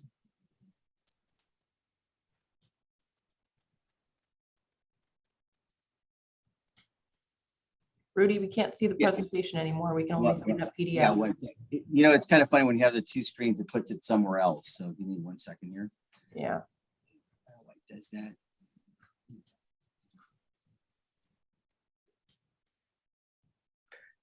Lindsay, I have a question that goes back to our first agenda item, the scenarios. Which one are we using for putting together the budget right now? A good question, trustee Crunger. We're not that far along in our budget work. At this point in time, our budget development focuses on our labor, making sure we have all of the right employees budgeted, and then also our operating budgets. So we're building the expense side right now. We'll be discussing with Dr. Murillo how she would like us to work on the revenue side next. Okay. And are we also reworking our meeting dates so the committee can review stuff before the board does? Yes, I have a note to add a May finance subcommittee meeting to help with that. That's really the best timing, is to bring it to this committee in May before the full board. April will be a little early because we won't have everything complete by then. And I think we talked about the fact that we didn't want to do it till after the May revise, right? Makes Well, sense. it depends what makes sense to you. Yeah. Yeah, May revise really kind of tells us a lot. Especially this time around. Okay. Budget forum. Okay. Everyone can see this now. Okay, so this budget forum, this presentation was given on the 26th and 28th to the district. I thought it was pretty well attended. I'm not sure if anyone else thought differently, but so we did on 2 dates. And so here's a list of what we went through. Kind of set the tone in terms of giving folks introductions. And so Rudy, for those I didn't say it earlier, and Tessa, we're both going to give a presentation here. We'll go through the glossary. We'll go through actuals. district-wide results. That's for FY 21-22. We'll go through budget history, facts and figures. We'll also cover 21-22, the budget, which, and then the last part is we'll go through the highlights from the governor's January proposed budget. So a lot of these things we've talked about it, but as we go through the presentation, there may be some lingering questions that or things we can kind of delve into a little bit deeper. Okay, so here's some quick glossary of terms that we'll be using.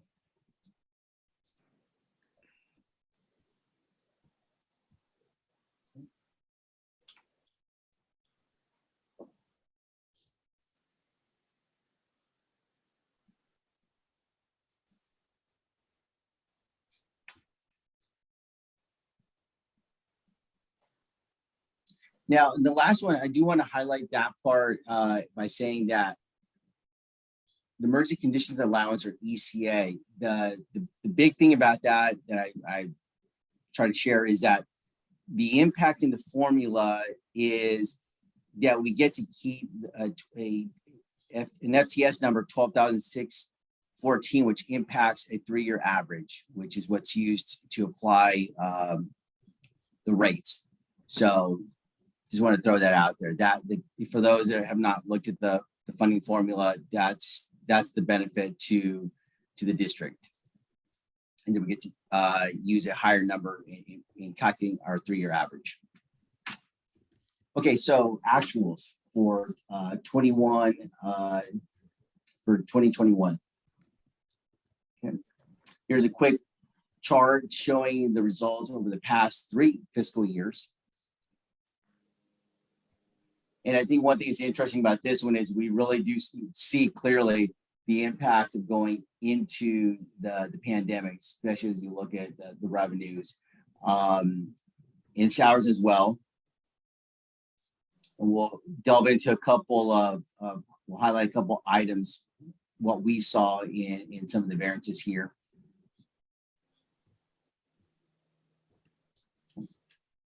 I can always come back to this as well, just let me know.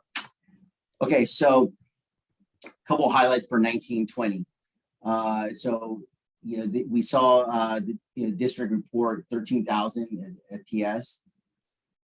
Growth was, occurred in various types of enrollment. And we also saw in the state apportionment, we saw an increase from 42.1 million to 49.5. Going along with that increase, we also look at operating expenses. It's on an increase of from 100.1 in FY 18-19 to 100.7 in FY 19-20, primarily due to CalPERS and CalSTRS. We also saw an increase in salaries and benefits.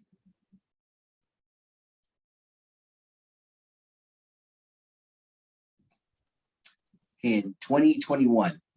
A big change we saw there was the amount of FTSs. So we saw a number of that as 10,721 per our audited financial statements.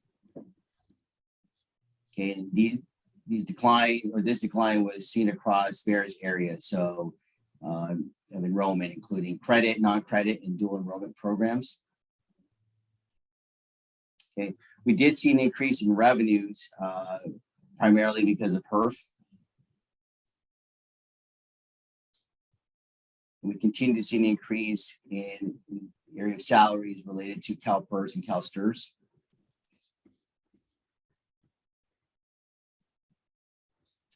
Now, overall, we did see a decrease in several areas of spending, things like utilities.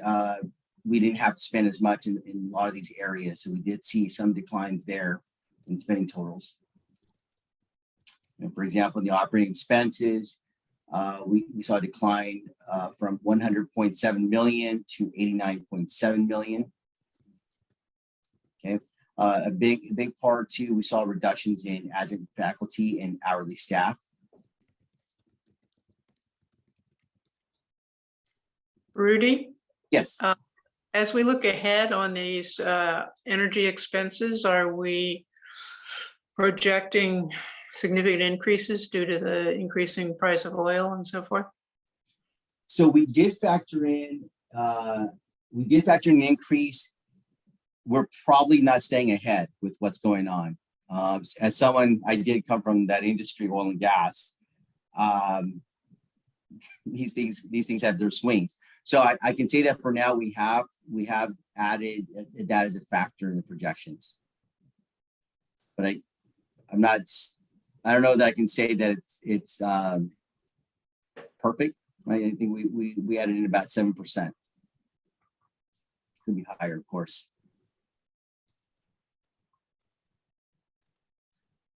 For supplies and materials and operating expenses, we saw declines of 25% and 10% respectively.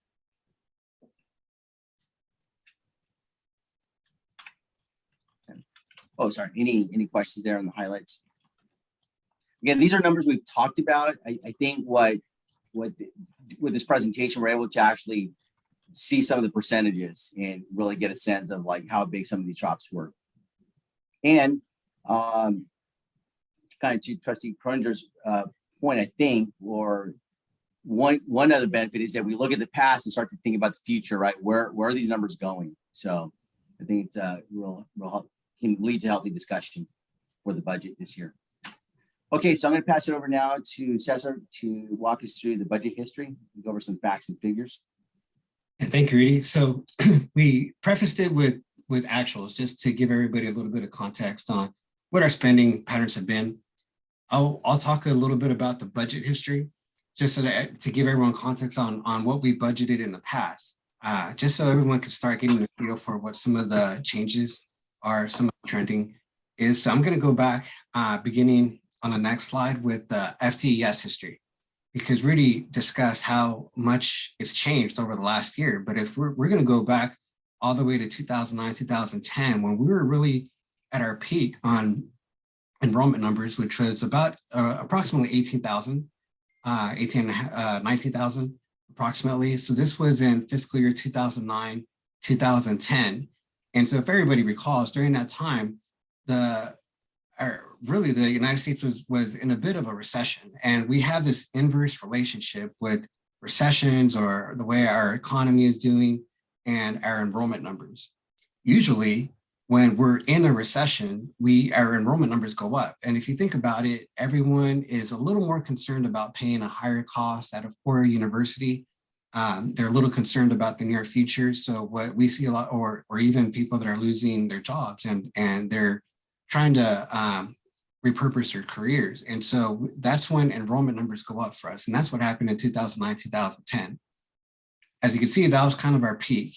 Since then, our enrollment numbers have been dropping all the way to, if we look at 21, 22, as Rudy pointed out, we were a little bit above 10,500. So we dropped almost half.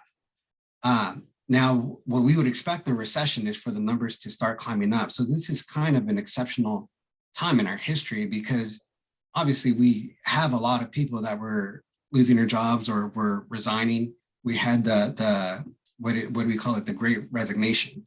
And normally, if we're, as I was saying, the pattern would follow that we would see enrollment numbers climb up, but this is an exception because we're in a pandemic. And so right now we're still trying to figure out what actually is going on, and at what point can we expect these numbers to start climbing up again. So that was just a little bit of history, so we kind of see where we've been at for the last 15 years or so. Let's go over to the next slide. So here we have a breakdown of our revenues versus expenditures. So we're going to go back about 5 years to 2017, 18. And so our revenue was a little under 95 million. And you can see with the lost revenues that we were able to post as recovered revenue. We last year, we ended up with revenue of about 105 million, or excuse me, this year we have approximately 105 million in our adopted budget. And so this kind of gives you a little bit of background about how we've been budgeting for the last 5 years versus now. Our expenditures have also been going up. they were at about 91 million and now 102 million.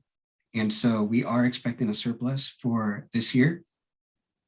Now, if you're looking at the percentage of increases, you can kind of see that they're kind of in alignment. Everything has been going up pretty much as revenue goes up, expenditures have been going up as well. They're in alignment here.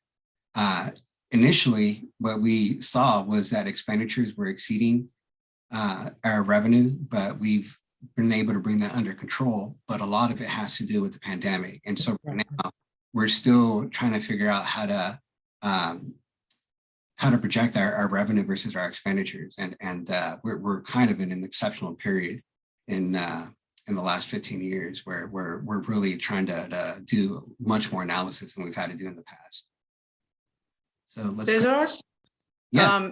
Have we been able to refine our economic impact or our revenue impact versus expenses for the online classes? In other words, when we have a certain percentage of online classes, we save X dollars, or are we still struggling with figuring that out? We're still struggling with figuring that out because, so I'll give you an example. So we would expect utilities to go down, right? But because we have a lot of additional HERF expenditures as well, we're issuing a lot more checks than we normally would. So at least on the fiscal services side, we're spending a lot more on non-instructional and duplicating. And so we're still trying to identify what the trends are. Where are we actually saving money, and where are we actually our expenditures going up? Okay, thanks. All right, so let's go over to the next slide. So this is a breakdown of our revenue distribution. There isn't much of a difference, but there is one area where I would say there is a difference, and that area is the international enrollment fees. And so what makes Santa Barbara City College different than other what I would say other community college districts is that there is an appeal for international students to go to Santa Barbara. I mean, it's just a gorgeous campus. You get a gorgeous view. You're not gonna it's a competitive edge for Santa Barbara City College. We lost that edge during the pandemic, and so you can see the impact of that. Where really we would probably have a compared to other community college districts, we have higher revenue for international or out-of-state tuition. And so that's where we've seen the biggest impact on the revenue side for the last 2 years. Yes, Dr. Everett. Thank you, Cesar. So do you think also a part of that loss for international had to do with visas and, and all of that? Because remember, with the pandemic, I think, and everybody maybe experienced that, but it's been difficult for students to come because of, of the visas and, and all of the whatever it takes for those international students to clear, and also travel. So there were so many encumbrances. So do you think that had a big part for us, given that the international student numbers showed a clear and obvious decline? But I'm just thinking it wasn't necessarily anything we had any control over. I mean, besides just a pandemic in general, but with the visas and all that. Yeah, we really don't know. We just don't have the data. It's not anything. We need to find that out. That would be, so I can't really speak to that. I want to say something on that. Another piece is that students at a time where most of our classes were not in person, students traveling here from another country, having to pay those expenses for online classes wasn't as appealing to students. Good point. Thank you. No, that was one of the biggest reasons cited was when we were discussing all international enrollments at the state level. Other college districts like Santa Monica, Contra Costa, who has Davidoff Valley, they have major international students, and that was one of the biggest issues, and the visa issue. So that's what we've anecdotally put together. I don't think anybody's done a ton of research in that arena. Okay, good to know. Thank you.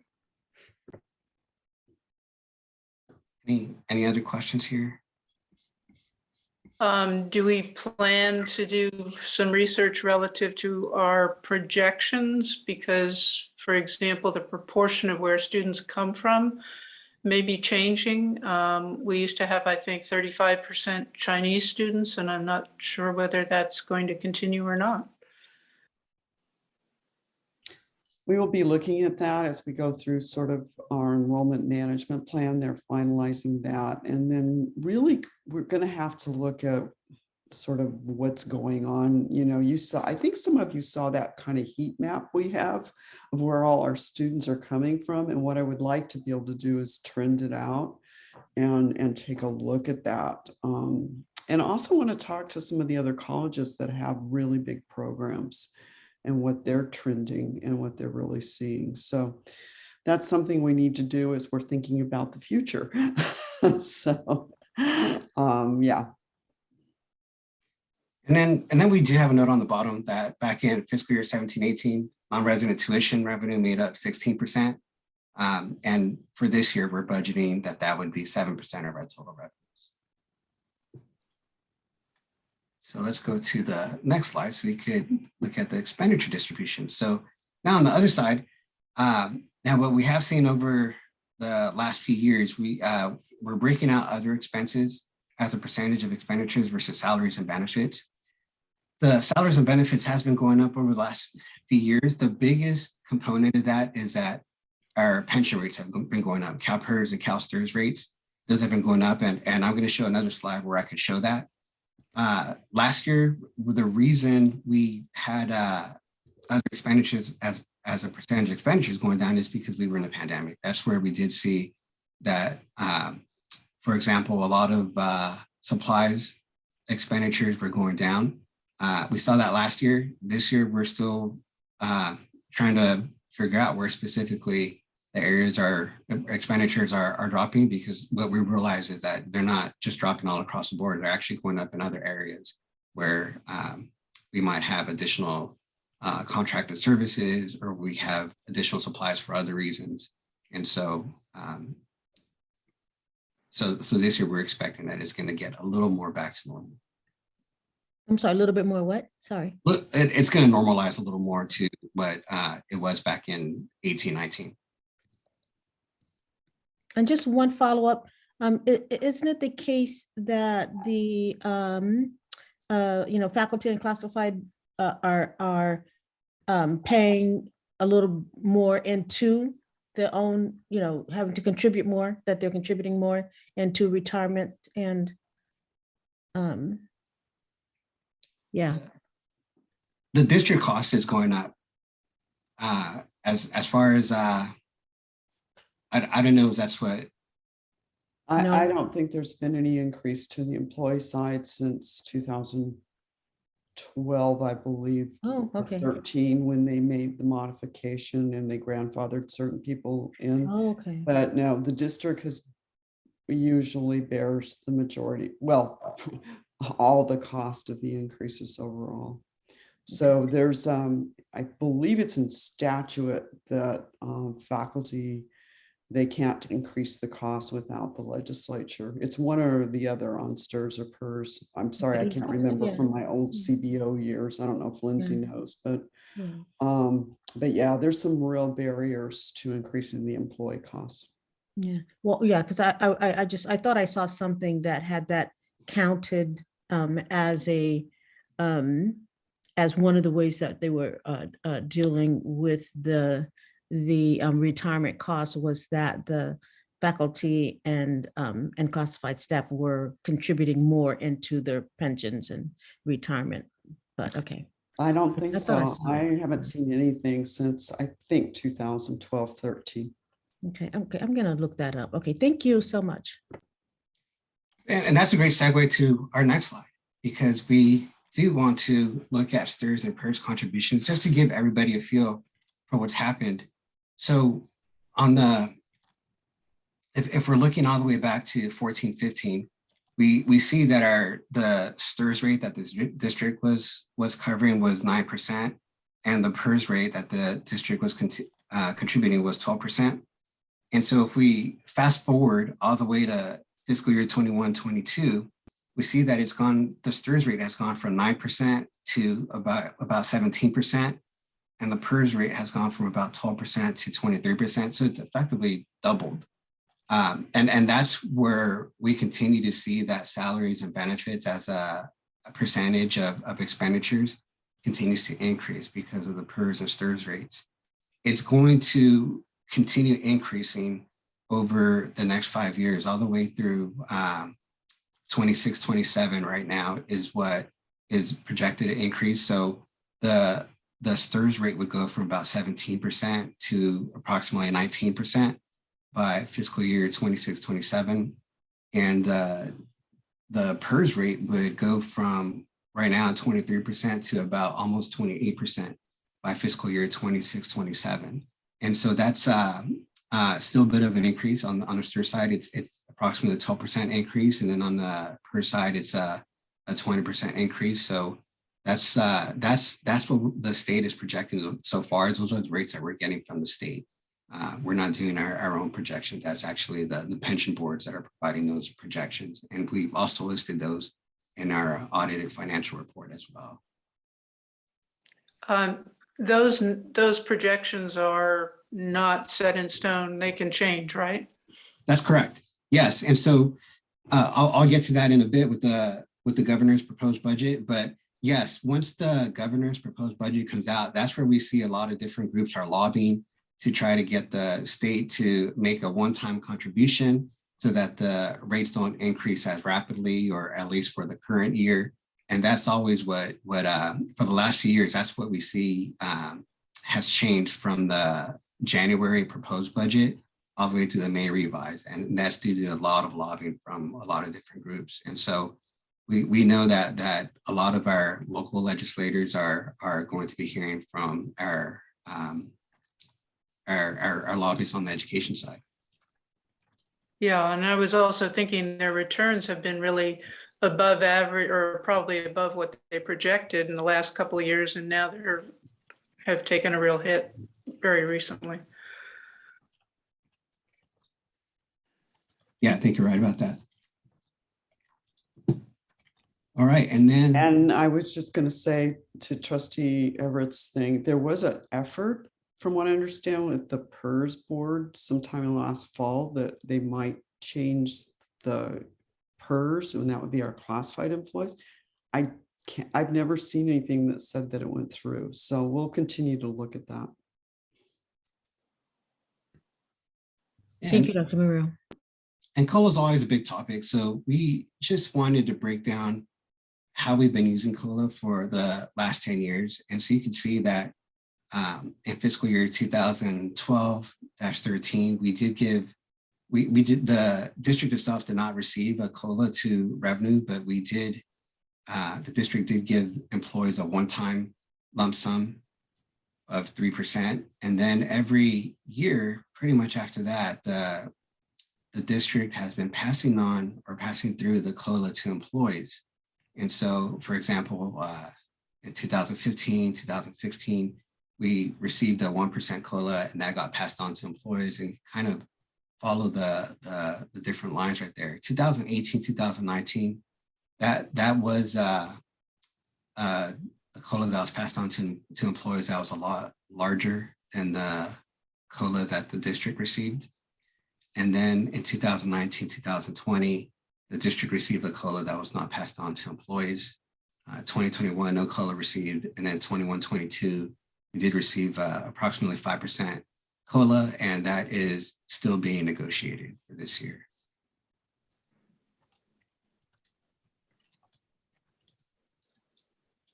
All right, and one more slide before I pass it on to Rudy. So this is just a slide that shows some of our transfers to other funds. So these are our UGF and our HERF funds, our HERF being for the Higher Education Emergency Relief Fund. That's funding, that federal funding that we received. And so you could see at the very top that 17-18, we were passing on $250,000 to the Children's Center Fund, $615,000 to the Construction Fund, and total transfers about $865,000. If you go all the way down to the current fiscal year, that has now increased to about 1.4 million. And so the amount that's going to the construction fund isn't as high. But at the same time, we did not budget anything for the Children's Center Fund and nothing for the Food Service Fund for 21-22 or the parking fund. We also now have a self-insurance fund where we're transferring funds to every year. Historically, before 17, I guess you go back to 17, 18 there, we used to transfer the construction fund 2 million every year, which was quite a lot more. Yeah, I think a lot of these funds were a lot higher. The equipment fund, the construction fund, the parking fund was actually doing really well when a few years prior to 17, 18.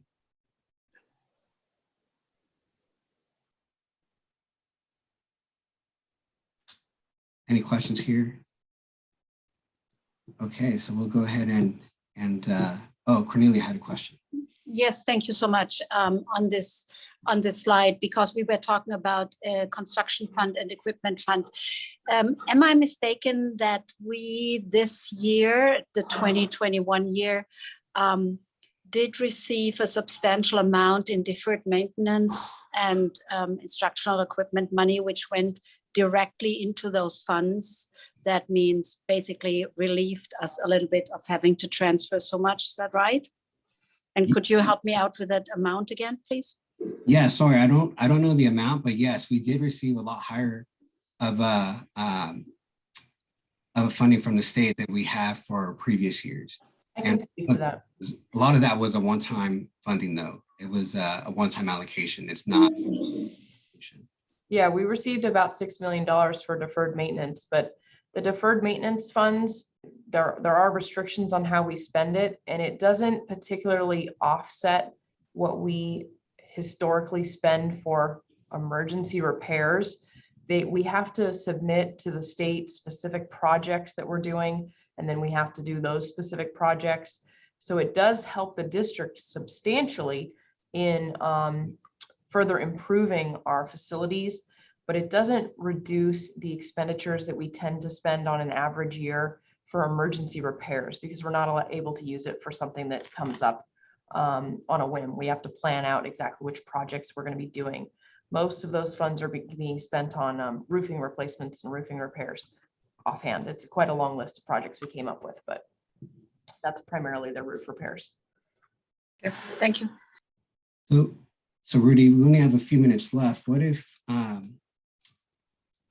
on the next part, we're going to cover the 21-22 budget, but we've already covered a lot of that, including the budget adjustments. So we're actually more current than what we were sharing in the form. What if we go down to the board policy on reserves? That is page 30.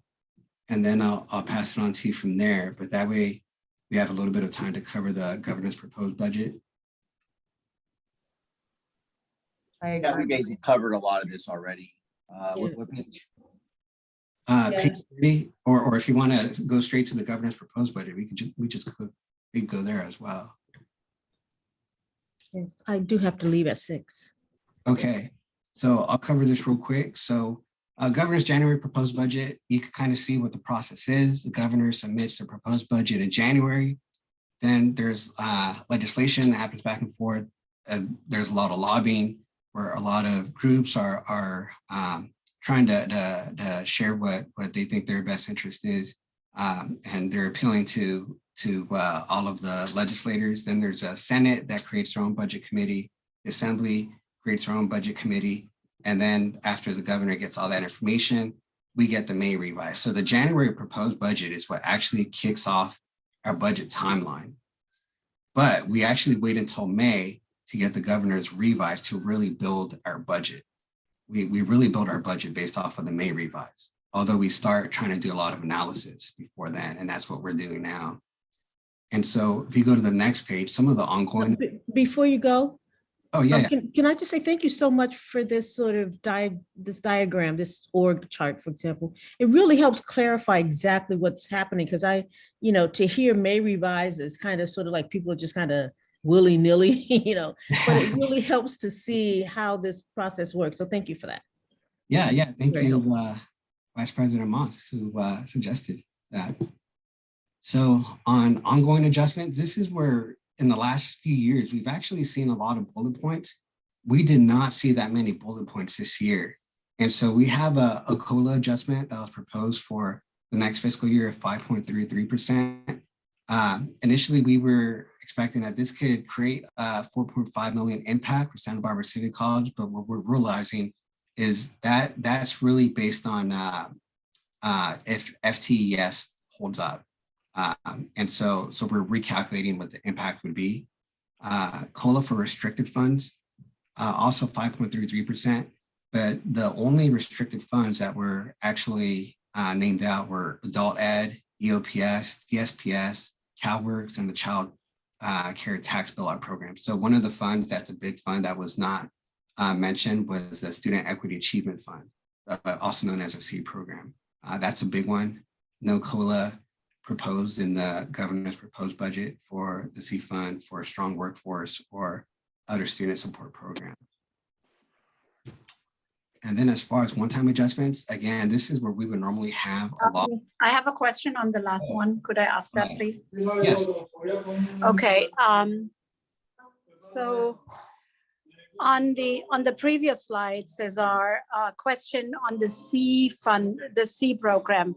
I was told that C possibly did not get COLA this year because they got a significant, sorry, they are not on the list to receive COLA for the upcoming 21-20, wait, where are we? 22-23 year, because in the current 21-22 year, they are receiving some kind of over and above increase, like something in the 2 digits. Is that correct? That's correct. I forgot what the amount was, but yes. Was So it 15%? I think it was something like that. Yeah, I don't recall off the top of my head, but Yeah. yeah, it was significant. It was a 2-digit increase for this year. And yes, I think that's what the assumption is, that's why the C program didn't get much of an increase for the upcoming year, because they did get a significant COLA for this year. And going back to last year, just so that everyone could kind of understand how much of a change there is between the January proposed budget and the May revise. Initially, the Student Equity Achievement Fund was not going to receive any COLA. And then by the May revise, they ended up, I think, receiving 50% that you're mentioning. So thank you for bringing that up. That's it. That's an important point, and that's a perfect example of what could change between January and May. Right. Thank you so much for confirming that. And that I see my conclusion would be that for the C program, which is a substantial amount of money, and I think we have ongoing employees financed through that program, they have somewhat of a cushion, right, from the current year in case there is no COLA for next year, right? Yes. Thank you. Yeah, great question. Thank you. And if we, okay, so back on this slide. So one-time adjustment, this is also where we would see a huge list of bullet points. And the only bullet point that we saw was that, or the big highlight, big bullet point was that there would be a $400 million allocation for deferred maintenance and instructional equipment. And so instructional equipment, this is also the amount that's budgeted at a program review, and that's allocated at a program review. But we expect that would be approximately 4.3 million for Santa Barbara City College. Again, that is higher than we've seen in the last few years, not as high as last year, but I am pleased to see that the governor is allocating money towards deferred maintenance, but it's a one-time adjustment. What we would love to see is an ongoing adjustment. And then finally, on other notable adjustments, the state is proposing, or the governor is proposing, a state buy down of 3.5 billion in pension liabilities.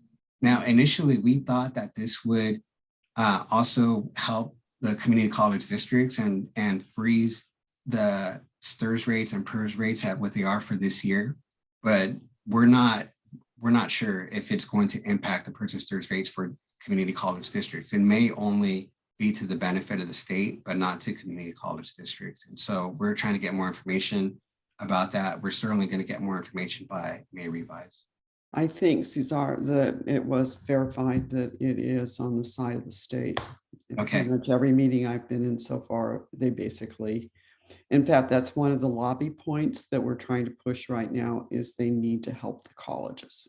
So, because it did help the state, which would eventually maybe somewhere out in the long range help colleges, but not right now.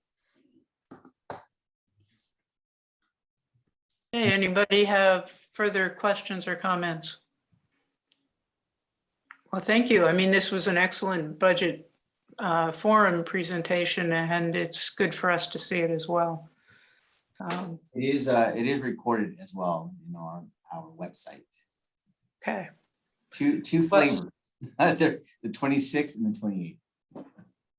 Okay. Well, thank you. I recommend the 28th though. So You recommend the 28th. All right. yes. Good question, group, huh? I think it bears repeating that we really appreciate all the information and transparency. I know Cornelia has brought that up already, but you guys are putting a lot of work into explaining this for us, and we do appreciate that. That's important for everybody to see what's going on. As we look at items for future consideration, two things come to mind for me. We had some discussion about strategies for our reserve balance, and we talked about some areas where maybe further proposals and numbers might come back to us. And a second thought I have is I don't know how hard this is, and I don't want it to be hard. So if it is, it's not necessary, but it would help me to have, I like the three scenarios, but it would help me to have a scenario that fits January governor's budget, and then a scenario when we get to the May revise, so we can see how those two compare to each other and what's changed. So that's down the road, but I'm not sure how much work goes into basically manipulating the sheets that show us the different scenarios. So if it's relatively easy to do, that would be great. Cornelia has a question or suggestion. Yeah, I have a suggestion because several people have asked me about that. And I believe the last and only time the board has talked about the Mackenzie Scott donation was at your study session on October 23rd. So I am sure that a lot of people would be interested in seeing where the board discussion goes on there. And maybe that would be a valuable topic for this group to look at. Okay. I can just comment that I think it's about ready to finalize with the foundation, who is the entity that received the grant. So I'll check in with Jeff on that, Trustee Croninger. Well, that sounds fine. I mean, my recollection is that was part of our retreat, and we kind of sent it back after discussion for more planning based on that discussion. Yeah, and Jeff's been working with the foundation board. Okay. Anyone else? Any further comments with that? If not, I think we are at the end and we can adjourn. Thank you so much, everyone. Thanks, everyone. Thank you. Good evening. Bye-bye.